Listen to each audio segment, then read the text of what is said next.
ఆశ్చర్యం ఏంటంటే ప్రపంచంలోని అతిపెద్ద కిచెన్స్లో ఒకటి మన పూరి జగన్నాథ స్వామి కిచెన్.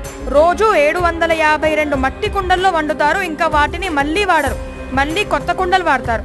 నైవేద్యానికి వాడే నీరు మందిర ప్రాంగణంలో ఉన్న 2 నుయ్యిలో నుంచి తెస్తారు.